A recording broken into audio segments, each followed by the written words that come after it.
Let's make a 1st of December box and a few things to go inside it. So I just bought this box from Hobbycraft. I'm going to decorate it. I have lots of different coloured paint. I have glitter, which I'm not sure if I'll use because it's quite thick, chunky glitter.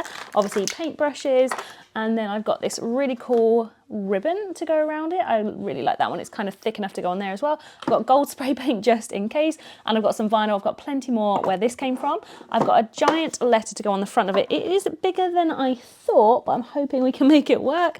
And then I've got some letters to go alongside it, which are smaller than I thought. So we'll see which of these I use. But to start with, I think I'm going to paint the whole box red, which might look a bit intense, but then I've got this ribbon to go over the front of it if it looks too intense. So let's just crack on and paint it red. I have decided already to do a second coat to everything that is currently red because it's just looking a bit thin.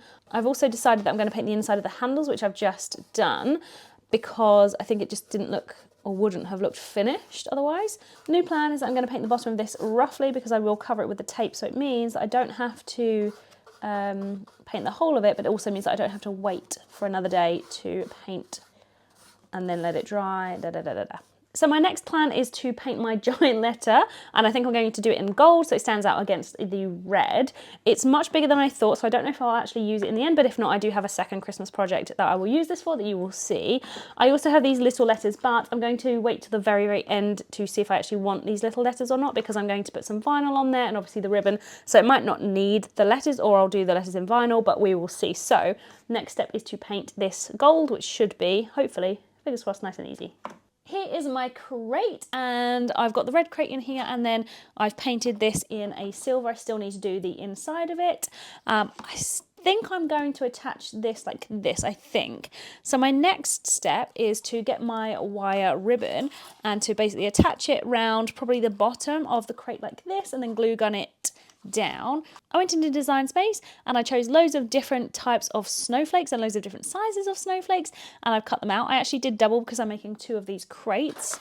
So you can see some of the snowflakes there. This gold vinyl is an absolute mission to weed, so that's probably going to take me a very long time. So that, I think, is what I'm going to do next.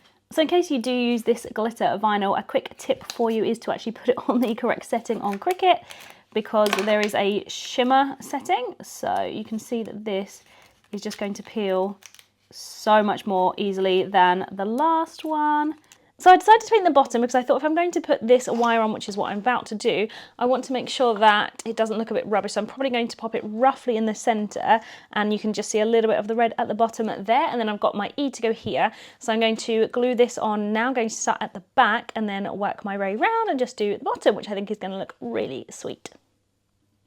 Just about to do the last bit in the centre. I'm going to try and use as little of this as possible because I do have a second crate to do. So that's what it looks like so far. I think it's really, really looking cool. I think I'm going to pop my E on there because I think that's going to just kind of finish off a little bit. I'm just going to leave a little bit of space on this side. Now I do have one more thing that I'm torn about, and that is a bow. Maybe on here at the bottom. I think that would just finish it off really nicely. Perfect, so I'm just going to put a dab on the back there. Okay, so here we are. I'm really, really happy with this one. The only thing I might do is put some white cloth in the middle, but I'm going to see what it looks like when I've made everything and then see how that looks. I do have a second box that I'm actually going to go and finish now. I've just made it in a different colour. I decided not to put a piece of cloth on the inside because I thought with little people it's going to get disgusting very quickly, especially if I glue it down on here. So I'm going to leave it as an empty crate for now, or an open crate, and then I will put cloth in a few years' time because this will last for a few years' time. We're going to make a little draw-on bag, so we need a little canvas bag. We got some heat transfer vinyl or iron-on vinyl, obviously my heat press and my Cricut. So the plan is to design something that someone is going to want to colour in with felt tips or pens that you can draw on cloth with, which I already have, luckily. So I'm going to go to Design Space. First of all, I'm going to make my rectangle the same size as my bag, and then I'm going to turn this into a guide so I have a rough idea of what it's going to look like on the bag. And then I'm going to just start to pick some random Christmas things that I think would look really cool on my bag. So I'm thinking Santa, snowman, snowflakes, things like that. But the difference is that I need to make sure that everything has an outline because I need to make sure that we can colour it in. So some things can be a block, but the rest of it needs to be colour-in-able because that's the whole point. So maybe I'll try and find like an indoor place. So for example, like a little fireplace, I can have Santa by a Christmas tree, things like that. I think that would look really, really cool. Either that or an outside scene, but let's try the inside one first. And I think I just need to try and find something to fill in the empty spaces. So maybe like a string of ornaments, like lights, because they'd be really fun to colour in. Or maybe snowflakes if that didn't look strange. I think I need to make a rectangle or square around my shapes because I think that would tie everything together and make it a perfect little scene. So my design has now cut out and it's actually looking really cool. Not that you can see much of it, but it is looking cool, I promise you. So I'm going to start to weed, and I'm going to weed the outside first because it helps me figure out what on earth there is still left underneath it, because sometimes I find it's a bit tricky to figure out what you're weeding. Everything has weeded out really, really nicely. It took quite a while in the end. So now I'm going to press my blank because it is very creased up, and that is the one thing that I always forget. And then I'm going to position my drawings. This one looks a little bit wonky to me, but the problem is the edge isn't straight here. So I think I'm just going to have to measure from the bottom and the top and just hope for the best. I think that's all I can do, to be honest. How is it even at the top and not at the bottom? Let's move it across a little bit there. Right, I'm going to press there because I think that looks good enough to me. I pressed this one a few times because it was bigger than the heat press and the heat press mat. So I did all 4 corners and then I did the centre again, and then it is a peel cold situation. So I just need to wait for it to get a little bit cooler. Okay, everything is now cooled down. So let me peel off and hope for the best. It's actually cracked the with the carrier sheet. Ooh, this is really cool. So I think what I'm going to do is press it one more time with just a protective sheet in between the two, because I do find it just adheres a little bit better if I press it one more time. Oh, it looks so good. I'm so happy with this one. It looks so cool. Okay, let me press it one more time just because there's a couple of bits like this star. Can you see it's just peeling off of the edge just there? And here is the final bag. I'm really happy with it. Everything is now in place, having pressed it one more time. It looks really, really cool. And I think I've managed to hide all the little holes that were there already, which is really cool. But I think she's gonna love it. So I need to go and get my felt tip pens when I put this in the 1st of December box. But otherwise, super happy. Let's make an advent calendar, and yes, I am painting everything at once. So here is my advent calendar. This is one I just bought from Hobbycraft, so it just has little drawers that pull out, which is very cute. So my plan is to paint the front of the drawers in different colours: red, gold, green, maybe white, silver, and then I'm going to spray paint the insides here, and then the top and the sides gold. So first things first, what I'm going to do is actually draw this out on a piece of paper, and I'm going to roughly sort of say this one's red, this one's green, this one's green, da da da. So you don't have too many like reds in one area, because I don't think that would be very good. So let me draw. So this is my little drawing. I've tried to make sure that there isn't any one colour touching another colour.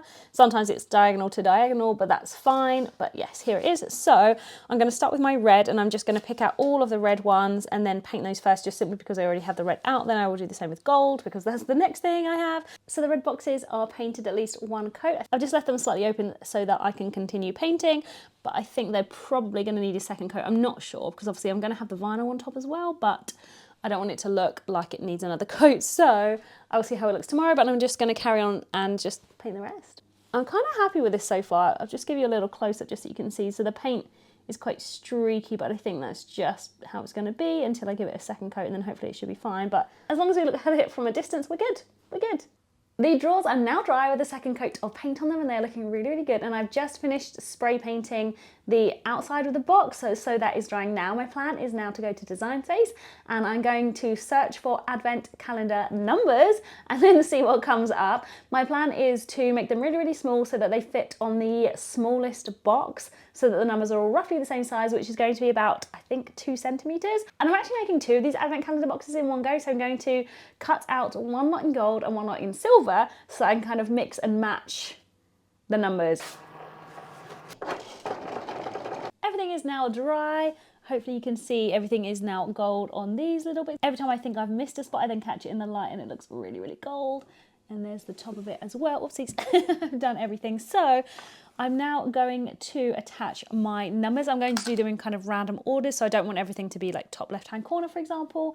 And I actually decided to go for all gold because I found that I had gold sparkles, which I didn't realise I had. And I'm going to try my best to put everything on without rubbing down too hard, because I do think the paint is going to chip if I do that. So let us begin. Reverse weeding has been slightly more successful. I actually have my shapes now, so I'm going to take out the insides and hopefully at least these ones will work, and I'll just recut any of the ones that need doing. And here is my finished advent calendar. I'm really happy with it. I think it looks so cool. So I've put all of these in a really random order, and I wanted them all to be kind of spread out as much as I could, so they're not all in the same place. Obviously all the drawers open. There's gold spray paint on the top. Why do I do that every time? I'm not sure if you can see that it's gold, but it is gold. Really happy with it and excited to put it to good use. I wanted to try a DTF situation because I've not tried it before, and this is just a PJ set that I actually had from last year. So I bought this DTF gingerbread man for about £1.50. So it's got all of the instructions on the front. So basically I take it out, put it on, press it for 160 degrees for 15 seconds, cold peel it, and then do it again with a Teflon sheet over the top. So I'm intrigued to see what kind of quality it comes out like because I've not done it before, but this is going to be one of the quickest makes I think I've ever done. So step one is to pre-press my garment for 10 seconds. So now I'm going to take my gingerbread out, place the design on the garment in the desired location. Just going to measure from the fingers to the edge. So we have 6.5 centimeters there. Right, this is as good as it's going to get from my point of view. Press at 160 for 15 seconds. So let's cover you up. And that's 160. Okay. So now we wait for it to cool. I just don't know if this is going to be done yet or not. I've got a feeling we're going to actually need to do it one more time. Okay, we are ready to peel. I don't know why, but I just don't feel this is going to be quite right. Okay, maybe I should take that back. Oh, this is so nice. Okay, we haven't finished yet. So now we need to cover it and do it for another 10 seconds. Okay, I'm really happy with this. Cover the design with a Teflon sheet, replace the design for another further 10 seconds. Woo! Literally the quickest thing I've ever put together. I'm really happy with this one. It looks so cool. I think my small child is going to love it. Yes, very happy with this one. It is time to pack the 1st of December box. So first of all, we of course have our crate. We have our advent calendar. I'm going to pop that to the back because it is huge. And then we have our pajamas. Pajamas are going in our little bag, and with this bag I've got some felt tips, so they are going to go in the bag. I'm just going to roll this up and put that there. My hot chocolate stirrer, which I'm not going to lie, this is going to be me eating this one, so that's going to go to the back. I also have a glitter bauble which is currently drying, so that will go in when that has finished drying. Then I had my ingenious idea of popping in everything from last year. So these are those random kind of poppy things that I already had from last year. A little teddy bear. I don't know where this came from. In case I haven't said, I am making 2 of these and 2 of these, so they are slightly different. I will show you. So half of this stuff is going to go in each of them. So I've got 5 little cookie cutters, which I just thought would be really, really fun for Christmas. So I think I'm going to put 2 in one and then 3 in the other. And then I've got these books for Christmas, which is just a spot one and a Dear Santa one. So these are their new Christmas books. I'll put one in this one and one in the other one. And then one has a teether because one needs a teether, and then the other one's got this little Christmas game of Snap. All I've bought for this year is this game of Snap and then this Spot the Christmas book. Everything else I've either made or is from last year. So I'm actually really excited to repurpose everything. And then they were given these by family members, which I'm really excited about. They have matching ones. So I'm just going to put one of these in here and one, of course, in the other box. And then we have our Christmas box. It's looking really, really amazing. So here we have the crate. I just went with the 1 letter because the whole name with those tiny letters looked really silly. So we've just got this. I find that if I give them something on the 1st of December, then they get to use it for the whole of December rather than just using it for kind of a week or so. So yes. Everything in here is also going to be repurposed, so we can use this for next year, this for next year, obviously the books and the two squidgy things for years to come. This is going to get eaten. This will probably get passed down through the family because that's just what happens. Same with this one, because again, the Christmas stuff, it doesn't get worn very often. This will probably get used once, but otherwise everything else can be used for many years to come.